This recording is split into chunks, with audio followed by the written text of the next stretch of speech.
আসসালামু আলাইকুম ভিউয়ার্স, কেমন আছেন আপনারা? আজকে আমি তৈরি করে দেখাবো নতুন আলু দিয়ে রান্না করা মুরগি বিরিয়ানি। খুব সহজ করে, চলুন।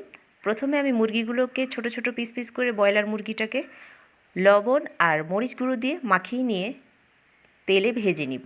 এতে করে আপনার মুরগিটা রান্নার সময় খসে যাবে না, মানে বেশি একটা নরম হয়ে যাবে না। ঠিক একেবারে এই টাইপ করে ভেজে নিব। এরপর ছোট ছোট গুঁড়ো নতুন আলুগুলোকে আমরা ছিলে এভাবে ভেজে নিব। আর এদিক থেকে বিভিন্ন ধরনের মশলা, দেখুন আমি এক পলক দেখিয়ে দিলাম, দেখা হয়ে গেল। এখন আবার আমি এদিক থেকে আদা রসুন আর পেঁয়াজ এগুলো দিব। আর এদিক থেকে আমি ঘি, তারপর এখানে একটু বিরিয়ানির মশলা আপনারা দিতেও পারেন, নাও দিতে পারেন, দিলে খুব সুগন্ধটা বাড়বে। আর ছোট্ট এক প্যাকেট গুঁড়ো দুধ, আলু বোখরা, তার সাথে টক দই এবং টেস্টিং সল্ট, কেওড়ার জল এবং গোলাপ জল। আমি এখানে দুটোই ব্যবহার করব, এতে করে সুগন্ধটা বাড়বে। আর এই যে চিনি গুঁড়ো চাল নিয়েছি এই রকম, এটাকে ভিজিয়ে আমি আধা ঘন্টার জন্য রেখে দিব। আর দেখুন তেল আর পেঁয়াজ দিয়ে ভালো করে একটা বেরেস্তা করে নিব। আর বেরেস্তার অর্ধেকটা উঠিয়ে রাখবো, আর বাদবাকি অর্ধেকের মধ্যে আমি মাংসটাকে রান্না করে নিব। এই তো এখন দিয়ে দিলাম দারচিনি, এলাচ।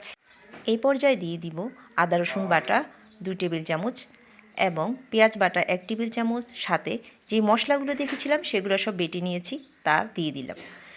এরপর একটু পানি দিয়ে দিব। পানি দেওয়ার পরে এখানে আমি মুরগির মাংসটাকে দেওয়ার আগে টক দইটা কিন্তু দিয়ে নিয়েছি। এরপর ভালো করে নেড়ে চেড়ে সাথে আলুটা দিয়ে দিব। যেহেতু মুরগির মাংস খুব নরম হয়ে যাবে তাড়াতাড়ি, এজন্য আলুটাকে দিয়ে ভালো করে কষিয়ে নিব। এরপর এখানে আমি কিন্তু স্বাদ মতো লবণ অল্প পরিমাণের দিয়ে দিলাম টমেটো সস দিয়ে ভালো করে নেড়ে চেড়ে এটাকে নামিয়ে রাখবো। দমে কিছুক্ষণের বসিয়ে তারপর এটাকে নামিয়ে রাখবো। এরপর অন্য একটি পাত্রে আমি তেল এবং দারচিনি, এলাচ দিয়ে পোলাওয়ের চালটাকে আমি ভেজে নিব ভালো করে। আর এখানে আমি কিছুটা পরিমাণে লবণ দিয়ে দিব, আর তার উপরে দিয়ে দেবো 1 মুঠ পরিমাণের। পোলাওটা ভাজা ভাজা হয়ে গেলে এখানে দিয়ে দিব কিশমিশ। কিশমিশটা দিয়ে ভালো করে আবার এটাকে ভেজে নেব। এই পর্যায়ে ভাজা হয়ে গেলে রান্না করা মাংসটা এটার উপর দিয়ে দিলাম, দিয়ে ভালো করে নেড়েচেড়ে নেব। ভালো করে নেড়েচেড়ে নিয়ে আমি অন্য একটি চুলাতে গরম পানির চুলা বসিয়ে দিয়েছি। টকবগে গরম পানিটা আমি এখানে দিয়ে দিব। আপনারা চেষ্টা করবেন গরম পানিটা দেওয়ার জন্য, এতে করে চালটা খুব ভালো ফুটে। ঠান্ডা পানি দিলে অনেক সময় ভিতরে দলা পেকে যায়। দেখুন ভালো করে নেড়েচেড়ে আমি এখানে কিন্তু 1 টেবিল চামচ পরিমাণের যে বিরিয়ানির মশলাটা কিনেছি সেটাও দিয়ে দিব। দিয়ে দেওয়ার পর এখন আমি তেল, দেখুন কি সুন্দর হয়ে উঠেছে। এখন আমি চেক করব লবণ আরও কিছু লাগবে কিনা।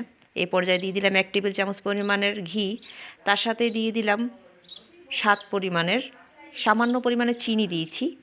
দিয়ে দিব কেওড়ার জল 1 টেবিল চামচ পরিমাণের, এবং গোলাপ জলটাও আমি 1 টেবিল চামচ পরিমাণে দিয়ে আলু বোখরাগুলো দিয়ে ভালো করে নেড়েচেড়ে ঢেকে দিব। আর এখন আমি গুঁড়ো দুধ এবং পেঁয়াজ বেরেস্তা একসাথে করে এর উপরে বিছিয়ে দিব। সাথে দিব টেস্টিং সল্ট উপর দিয়ে ছড়িয়ে ভালো করে এর নেড়েচেড়ে ঢেকে দিব। 20 মিনিট পর ব্যাস আবার নেড়েচেড়ে দিলাম। খুব সুন্দর একটা স্মেল ছড়িয়েছে। আর টেস্টিং সল্টটা দিবেন, তাতে একটু টেস্টটা বাড়বে। দেখুন কত সুন্দর হয়েছে আমার বিরিয়ানিটা, খেতে কিন্তু অসাধারণ। চার সাইডে মোমো করছিল সুগন্ধে। একবার হলো বাসায় ট্রাই করবেন। ধন্যবাদ।